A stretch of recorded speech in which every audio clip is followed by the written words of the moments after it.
नमस्कार दोस्तों, जैसा कि आप जानते हैं कि हम दिल्ली मुखर्जी नगर से आपकी यूपीएससी की तैयारी करा रहे हैं और उसमें हमारी मेंस आंसर राइटिंग सीरीज चल रही है। इस मेंस आंसर राइटिंग सीरीज में हम आज आपको एक जीएस पेपर 3 का एक क्वेश्चन लेकर आपके लिए आए हैं। और आज आंसर राइटिंग शुरू करने से पहले जैसा कि मैं आपसे बोलता हूं कि आप एक बार हमारे चैनल को सब्सक्राइब जरूर कर लें, जिससे कि आपको यूपीएससी और यूपीपीसीएस तथा अन्य सिविल सर्विस एग्जामिनेशन के लिए बहुत फ़ायदा मिलने वाला है। आज इस आंसर राइटिंग सीरीज की अगर हम बात करें तो आपको ये प्रश्न मिलेगा कि भारत में स्वतंत्रता के बाद कृषि में आई विभिन्न प्रकारों की क्रांतियों को स्पष्ट कीजिए। इन क्रांतियों ने भारत में गरीबी उन्मूलन और खाद्य सुरक्षा में किस प्रकार सहायता प्रदान की।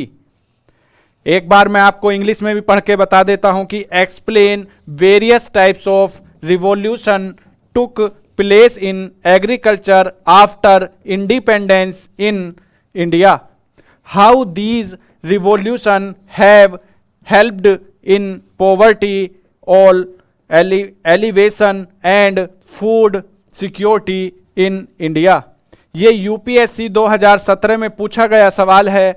आज हम इस सवाल को देखेंगे कि कितना आसान सवाल भी हमारा यूपीएससी में पूछे जा रहे हैं कि ये क्रांतियां जो हमारे देश में हुई हैं, ये आपने नहीं पढ़ी इकोनॉमी के अंदर जो क्रांतियां हुई हैं, हरित क्रांति हो, श्वेत क्रांति हो, या हमारी नीली क्रांति हो या पीली क्रांति हो, इन सभी पर आधारित ये प्रश्न हमारा आया है कि ये क्रांतियां, ये देखिए इसमें की पॉइंट ये है कि विभिन्न प्रकार की क्रांतियां, कितनी क्रांतियां हैं ये स्पष्ट करना है। और इन क्रांतियों ने भारत में गरीबी उन्मूलन और खाद्य सुरक्षा यानी फूड सिक्योरिटी। तो जैसा कि मैंने आपको बताया कि सबसे पहले हमें प्रश्न को बहुत ही ध्यान से पढ़ना होता है। अगली स्लाइड में भी आज आपको ये बताऊंगा कि हमें सबसे पहले किन बातों का ध्यान रखना चाहिए आंसर लिखने से पहले। जब हम बिगनर्स होते हैं आंसर लिखने के लिए, तो हमें आंसर पढ़ते ही जल्दी से आंसर लिखने की तरफ नहीं जाना चाहिए, ध्यान देना चाहिए। शुरू में जब आप धीरे धीरे प्रैक्टिस करेंगे तो आप समझ जाएंगे कि हमें किन किन बातों का ध्यान रखना है। तो मैं अपनी अगली स्लाइड में आपको ये बताता हूँ कि क्या इंपॉर्टेंट पॉइंट्स हैं जो हमें ध्यान रखने चाहिए। सम इंपॉर्टेंट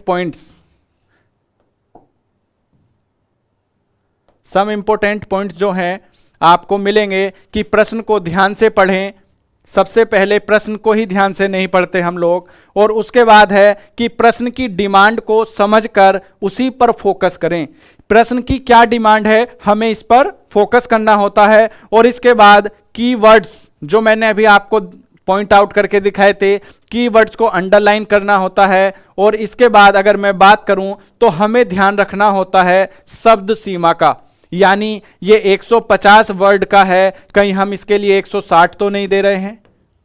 क्योंकि अगर हम शब्द सीमा का ध्यान नहीं रखेंगे तो हमारे इस स्थिति में प्रश्न पत्र में प्रश्न छूटने की संभावना बढ़ जाएगी। दूसरा, अगर हम बात करें तो समय, यानी हमारी जो राइटिंग की स्पीड है उसका भी ध्यान रखना होगा कि राइटिंग की स्पीड हमारी क्या है। अगर हमारी स्पीड मेंटेन नहीं है, हम एक क्वेश्चन को 6 से 7 मिनट में अटेम्प्ट नहीं कर पा रहे हैं और उसमें हम 8 से 10 मिनट लगा रहे हैं, तो हमारे निश्चित ही प्रश्न छूट जाएंगे।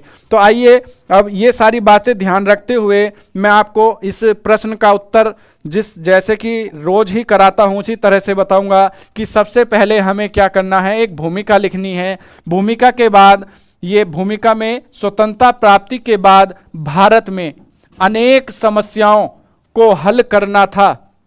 जब देश आज़ाद हुआ तो देश आज़ाद कराने के लिए तो संघर्ष था ही, लेकिन उसके बाद हमारे सामने संघर्ष था देश को चलाना, कि किस प्रकार हमारे देश में गरीबी व्याप्त थी, भूखमरी व्याप्त थी, खाद्य सुरक्षा के लिए हम आत्मनिर्भर नहीं थे, दूसरे देशों से हमें खाद्य सामग्री मंगानी पड़ती थी। तो उसी शब्द को हम यहाँ यूज़ करेंगे, जैसे खाद्यान्न, बेरोजगारी, गरीबी, आर्थिक समृद्धि, स्वास्थ्य आदि सभी समस्याएं कहीं ना कहीं एक दूसरे से प्रभावित हैं और इसीलिए देश में कई क्रांतियों के माध्यम से इसका हल निकाला गया जो निम्न प्रकार है। निम्न प्रकार जो नीचे लिखा गया है, यानी कि हमारा जो अगली स्लाइड है उसमें हम देखेंगे, जो मुख्य भाग है उसमें देखते हैं कि हमने किस तरह से ये हल निकाला।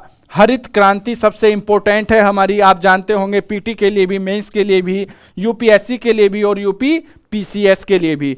ये 1965 में एमएस स्वामीनाथन द्वारा शुरू की गई थी, जिसके द्वारा खाद्यान्न संकट, भूख, पोषण, उच्च कृषि उत्पादकता, गरीबी आदि के लिए यह वरदान साबित हुई। देखिए इसमें हमने कितने शॉर्ट में इस क्रांति को निपटा दिया है, क्योंकि हमें शब्द सीमा का भी ध्यान रखना है।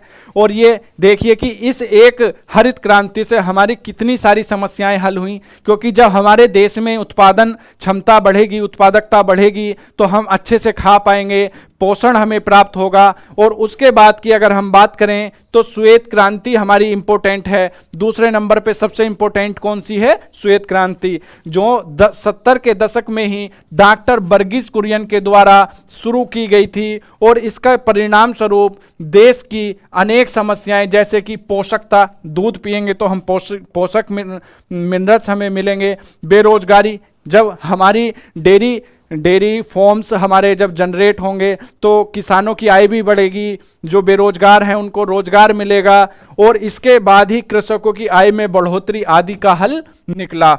इसके बाद पीली क्रांति की अगर हम बात करें तो तिलहन उत्पादकता में वृद्धि हुई, और नीली क्रांति की अगर हम बात करें तो मत्स्य उत्पादन में वृद्धि हुई। रजत क्रांति की अंडा एवं पोल्ट्री उत्पादों में वृद्धि हुई। इस तरह की अनेक, इसके बाद हम आदि लिख दिए हैं, यानी कि अन्य भी ऐसी क्रांति हुई जिनसे देश को फायदा मिला। उर्वरक के लिए भूरी क्रांति हुई, और आलू गोल क्रांति जो है वो आलू के लिए हुई।